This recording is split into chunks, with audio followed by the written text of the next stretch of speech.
What is bacteria, and how does it affect the janitorial and custodial professions? We're not going to get technical, but it is important to understand some basics about bacteria and disease control, particularly as it applies to cleaning. There are two words you need to understand before we continue: cleaning and sanitizing. Cleaning is where you remove dirt, dust, soil, grease, and other contaminants from the surface by washing, dusting, and general cleaning. Cleaning does not kill bacteria. Cleaning simply moves bacteria around from one place to another. When you wash, scrub, and clean, bacteria will still remain on the surface, although you will remove some bacteria in this manner.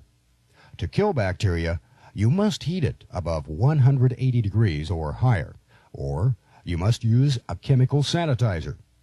One of the most common sanitizers used in the home, and even in some facilities, is a mixture of common bleach and water. This chemical mixture kills bacteria. There are many good germicides on the market which also kill bacteria. The point we want to make is that bacteria may not be killed by simple cleaning, but requires some type of chemical solution to remove unwanted bacteria. What's the big deal about bacteria? Well, bacteria, if allowed to grow, multiplies very rapidly. The more bacteria you grow, the more likely you are to have infections, diseases, food spoilage, and many other negative reactions. Control of odor-causing and disease-causing bacteria is very important in the professional cleaning business. Bacteria needs food, moisture, warmth, and darkness to live and reproduce. Bacteria food is found in organic matter, contaminated waste, or in the human body. Bacteria need moisture to decompose solid foods into liquid form so proteins may be absorbed through their cell walls. Most bacteria thrive at temperatures close to the human body, or 98.6. So to kill bacteria, 180 degrees or higher is recommended. Hospitals and laboratories use autoclaves for sterilizing surgical equipment to rid them of bacteria.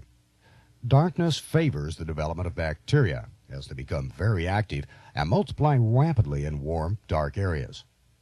Let's discuss some methods of controlling odors caused by bacteria, and we'll begin with restrooms.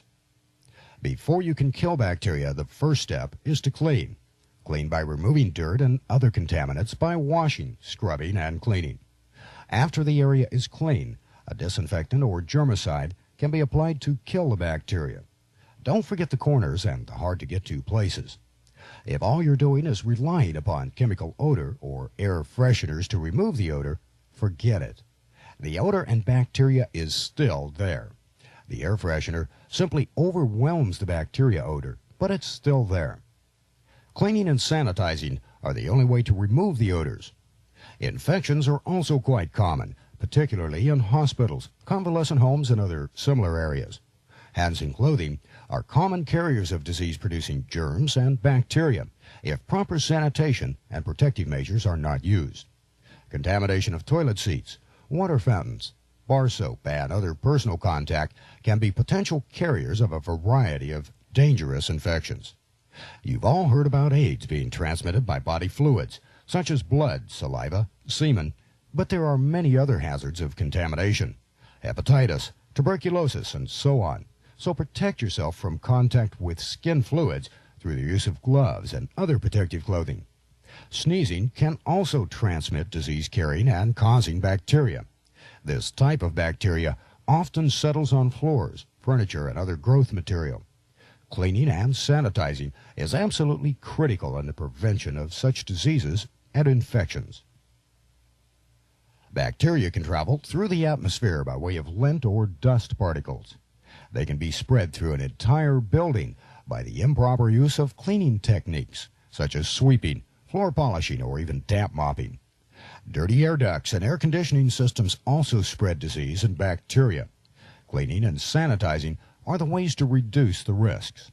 There are many things known about bacteria and how they spread disease and infection. But also much is not known about this topic, so it's up to you to follow your organization's policies and procedures.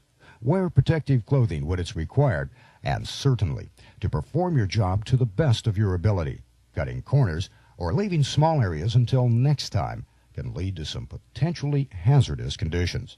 Okay, let's quickly mention some other disease-controlling procedures you can do to reduce these risks, and that involves pest control. We don't expect you to be exterminators, but janitors and custodians can contribute significantly to the pest control program during your normal duties. If you see something that needs to be corrected, notify your supervisor so it can be corrected. Low-lying areas where water may accumulate should be filled in, as stagnant water provides an ideal spot for certain types of insects to breed, and it becomes a water source for rats and other rodents. Miscellaneous clutter should be removed from the building grounds, particularly around dumpsters. Dumpster lids should be kept closed at all times. Openings in the building should be sealed so that no gap exceeds 1/4 inch between the doors and sills. Small rodents can get through openings larger than 1/4 inch. Pipes passing through the walls to the inside of the building should be tight to the structure. Bird nests have been known to harbor insects, which attack human food products and cause serious product contamination. All air louvers should be screened with insect-sized mesh. Lights on the outside of the building should be sodium vapor, as this type of light doesn't attract insects, as does white light or mercury vapor. Broken walls and cracked floors should be sealed, as rodents and insects can live in these openings for long periods of time. Cabinets and other freestanding units should be placed on metal stands so they're 6 inches off the floor. This also makes it easier for cleaning. Personal hygiene and good housekeeping practices are an important part of any good sanitation and pest control program. Discarded soda cans can attract roaches, ants, and fruit flies. When bait stations, glue boards, and other rodent and pest control items are used, report any traps that may contain these pests. Although it may not be your job to remove them, you can help the program by reporting them. Generally, bait stations and glue boards are placed next to walls, as rodents run along baseboards. If one of these units is misplaced or not against the wall, you can reposition it so it will do its job. There are a multitude of insects that require different procedures: cockroaches, flies, bees, mosquitoes, night moths, and various other insects. Cleanliness, good housekeeping, and keeping the doors closed and other basic measures are necessary. You can do your part by reporting potential hazards if you notice these types of pests. Keeping areas clean and free of food is the best defense against these pesky critters. Chemicals alone cannot control pests. It requires an effort on everyone's part, and your job is extremely important in the overall control of bacteria and other disease and infection hazards. To illustrate a point, flies are the most common problem. They are very nasty creatures, as they carry a wide variety of disease-causing bacteria, which sticks to their hairy legs and body. Every time they touch something, they leave bacteria. They have no teeth, so they can't chew food or garbage. They have a long mouth, which is placed directly on the food they want to eat. They then vomit on this food, and then suck the liquid back into their body for nourishment. Would you want to eat anything that a fly just landed on and had a quick meal? Certainly, it's disgusting to humans, but that's the way it is. The only thing we can do is control them and other bacteria as much as possible. So when you're cleaning, think about bacteria, rodents, insects, and help control these unwanted, unhealthy factors. Do your part and help in this critical program. Thank you.